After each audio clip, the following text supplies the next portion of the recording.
Libro de Esther, capítulo 9. Triunfo de los judíos. El edicto y la orden del rey debían ejecutarse el día 13 del mes 12, que es el mes de Adar. Los enemigos de los judíos esperaban dominarlos ese día, pero ahora se habían invertido los papeles y los judíos dominaban a quienes los odiaban. En todas las provincias del rey Asuero, los judíos se reunieron en sus respectivas ciudades para atacar a los que procuraban su ruina. Nadie podía combatirlos porque el miedo a ellos se había apoderado de todos. Los funcionarios de las provincias, los sátrapas, los intendentes y los administradores del rey apoyaban a los judíos porque el miedo a Mardoqueo se había apoderado de todos ellos. Mardoqueo se había convertido en un personaje distinguido dentro del palacio real. Su fama se extendía por todas las provincias y cada vez se hacía más poderoso. Los judíos mataron a filo de espada a todos sus enemigos. Los mataron y los aniquilaron e hicieron lo que quisieron con quienes los odiaban. En la ciudadela de Susa mataron y aniquilaron a 500 hombres. También mataron a Parsandata, Dalfón, Aspata, Porata, Adalías, Aridata, Parmasta, Arisai, Aridai y Baisata, que eran los 10 hijos de Amán, hijo de Amedata, el enemigo de los judíos. Pero no se apoderaron de sus bienes.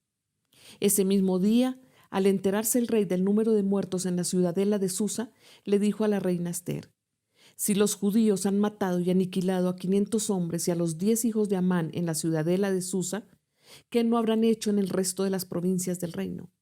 Dime cuál es tu deseo y se te concederá. ¿Qué otra petición tienes? Se cumplirá tu deseo. Si a su majestad le parece bien, respondió Ester, concédales permiso a los judíos de Susa para prorrogar hasta mañana el edicto de este día y permita que sean empalados en la estaca los 10 hijos de Amán. El rey ordenó que se hiciera así. Se emitió un edicto en Susa y a los 10 hijos de Amán fueron empalados. Los judíos de Susa se reunieron también el día 14 del mes de Adar y mataron allí a 300 hombres, pero no se apoderaron de sus bienes. Mientras tanto, los judíos restantes que estaban en las provincias del rey también se reunieron para defenderse y librarse de sus enemigos. Mataron a 75,000 de quienes los odiaban, pero tampoco se apoderaron de sus bienes. Esto sucedió el día 13 del mes de Adar. El día 14 descansaron y lo celebraron con un alegre banquete. Celebración del Purim. En cambio, los judíos de Susa, que se habían reunido el 13 y el 14, descansaron el día 15 y lo celebraron con un alegre banquete. Por eso los judíos de las zonas rurales, los que viven en las aldeas, celebran el 14 del mes de Adar como día de alegría y de banquete y se hacen regalos unos a otros. Mardoqueo registró estos acontecimientos y envió cartas a todos los judíos de todas las provincias lejanas y cercanas del rey Asuero, exigiéndoles que celebraran cada año los días 14 y 15 del mes de Adar como el tiempo en que los judíos se libraron de sus enemigos y como el mes en que su aflicción se convirtió en alegría y su dolor en día de fiesta. Por eso debían celebrarlos como días de banquete y de alegría, compartiendo los alimentos los unos con los otros y dándoles regalos a los pobres. Así los judíos acordaron convertir en costumbre lo que habían comenzado a festejar, cumpliendo lo que Mardoqueo les había ordenado por escrito. Porque Amán, hijo de Amedata, el agageo, el enemigo de todos los judíos, había maquinado aniquilar a los judíos y había echado el pur, es decir, la suerte, para confundirlos y aniquilarlos.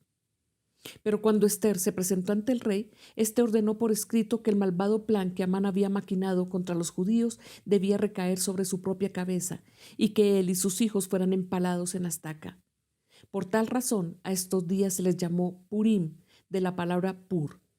Conforme a todo lo escrito en esta carta y debido a lo que había visto y a lo que les había sucedido, los judíos establecieron para ellos y sus descendientes y para todos los que se les unieran la costumbre de celebrar sin falta estos 2 días cada año según la manera prescrita y en la fecha fijada. Toda familia y cada provincia y ciudad debía recordar y celebrar estos días en cada generación. Y estos días de Purim no debían dejar de festejarse entre los judíos, ni debía morir su recuerdo entre sus descendientes. La reina Ester, hija de Abihail, junto con Mardoqueo el judío, escribieron con plena autoridad para confirmar esta segunda carta con respecto a los días de Purim.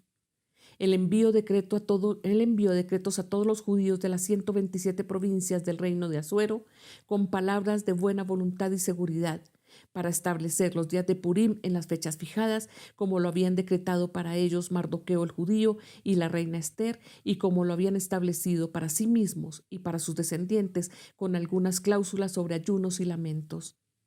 El decreto de Esther confirmó estas normas con respecto a Purim y quedó registrado por escrito. Esta es palabra de Dios.